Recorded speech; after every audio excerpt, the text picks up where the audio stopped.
L'acronyme de bouquet énergétique durable est un projet carbone de sécurité énergétique visant à développer l'entrepreneuriat privé et communautaire pour proposer des solutions énergétiques de proximité, bois énergie, foyer amélioré et électricité solaire. En RDC, qu'est-ce qu'on voit? On voit que moins de 10% de la population a accès à l'électricité et que plus de 90% de la consommation d'énergie provient de la biomasse. 400 000 hectares de forêt sont coupés par an pour de besoins énergétiques. 80 000 femmes et enfants meurent chaque année de foyers traditionnels.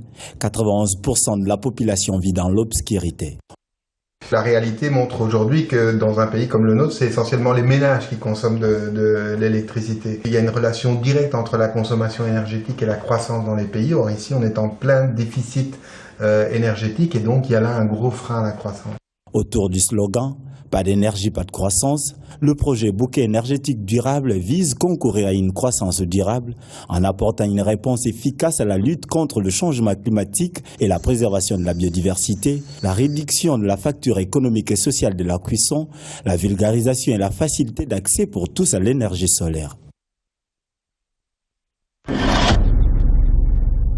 Ce samedi 7 février 2014 est un jour de fête à Masiambio, village de plus de 2000 habitants situé dans la province du Bandundu, à 260 km de Kinshasa et 125 km de Bandundu-ville. La raison de cette euphorie est l'implantation d'une antenne de télécommunications par la société Rural Network, appuyée pour les besoins énergétiques par Congo Énergie Solaire. CES a financé et exécuté la centrale solaire qui permet d'alimenter cette infrastructure de télécommunications placée dans un milieu isolé.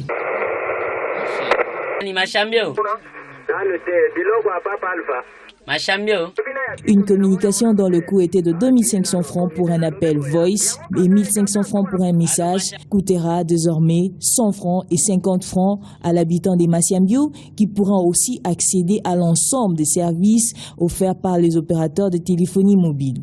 Au cours de cette année, plus de 160 villages seront connectés à travers le pays au moyen d'une énergie propre, fiable et totalement autonome fournie par Congo Énergie Solaire.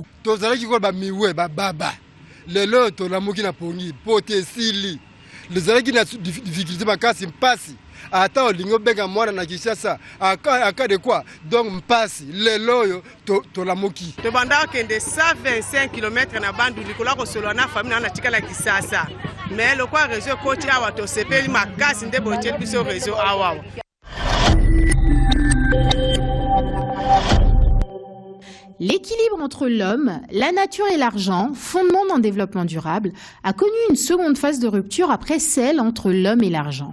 Phase 2, rupture entre la nature, environnement et l'argent. La recherche avide de la satisfaction de ses besoins de subsistance, l'homme voulant plus d'argent au détriment de la nature, n'attendant plus que les ressources se renouvellent, décima les espèces animales les unes après les autres, affecta l'air, la terre et l'eau dont nous dépendions pour vivre. Le développement économique se faisant au détriment de l'environnement n'est plus viable.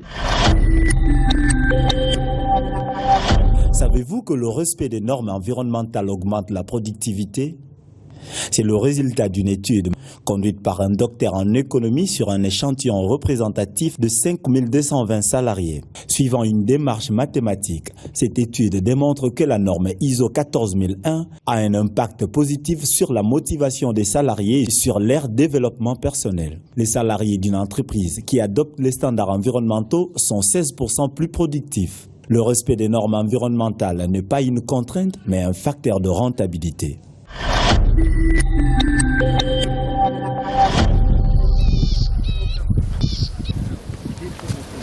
Une partie du riz consommé à Kinshasa provient de Kingabwa, dans la commune de Limete.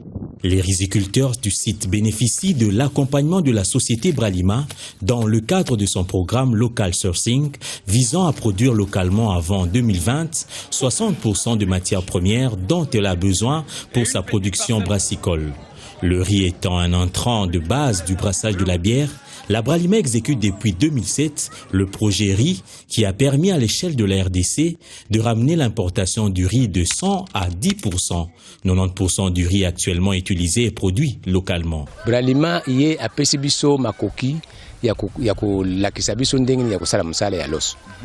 basi baye kolisi biso tozui formation tuzo ko encadrer pe baninga na biso ba paysan pona ndenge ni bakoyeba kolona loso bakanaliser ba mai oyo ezalaki stagnante oyo ezalaki ko bouger te ba superficie oyo ezalaki impraticable sikoyo tosali toloni yango ebimisili biso ba loso ebele. C'est dans cette démarche que s'inscrit l'accompagnement du projet d'intensification risicole de Kingabwa. La Bralima apporte un appui financier et technique pour améliorer la qualité et la quantité de production artisanale de riz sur place à Kinshasa.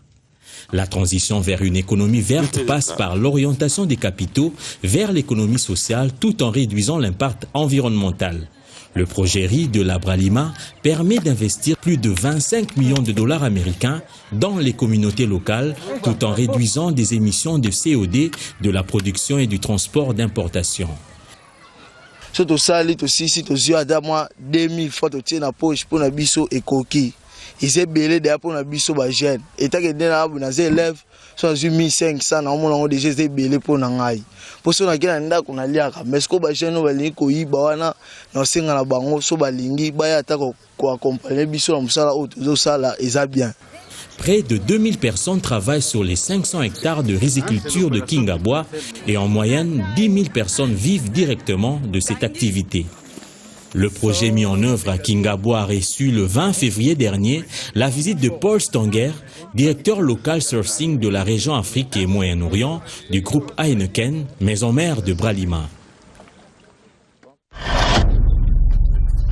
ActuEco, magazine quotidien d'actualité dédié au développement durable. Programme transversal d'information, d'évaluation et de sensibilisation couvrant les activités économiques, sociales et écologiques. Amener toutes les parties prenantes à la vie nationale à penser et agir durable. ActuEco, du lundi au vendredi sur BioAne TV.